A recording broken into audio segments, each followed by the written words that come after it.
నమస్కారం. మీడియా రంగంలో ఉద్యోగం కోసం ఎదురుచూస్తున్న వాళ్లకు ఇదొక మంచి వార్త.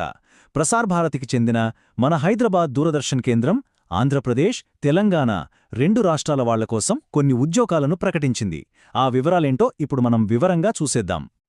ఈ జాబ్ నోటిఫికేషన్లో ఉన్న అతి పెద్ద ప్లస్ పాయింట్ ఏంటో తెలుసా? అదేంటంటే ఈ పోస్టులకు ఎలాంటి రాత పరీక్ష లేదు. ఇది చాలామందికి ఒక పెద్ద రిలీఫ్ కదా. అంతేకాదండోయ్, ఇంకో గుడ్ న్యూస్ కూడా ఉంది. అదేంటంటే అప్లికేషన్ పెట్టుకోడానికి ₹1 కూడా ఫీజు కట్టాల్సిన పని లేదు. కంప్లీట్గా ఫ్రీ. సో ఈ రిక్రూట్మెంట్ అంతా కూడా డైరెక్ట్గా మన ప్రసార్ భారతి అంటే హైదరాబాద్ దూరదర్శన్ కేంద్రం నుంచే జరుగుతోందన్నమాట. దీని అర్థం ఏంటంటే జాబ్ వస్తే పోస్టింగ్ హైదరాబాద్లోనే ఉంటుంది.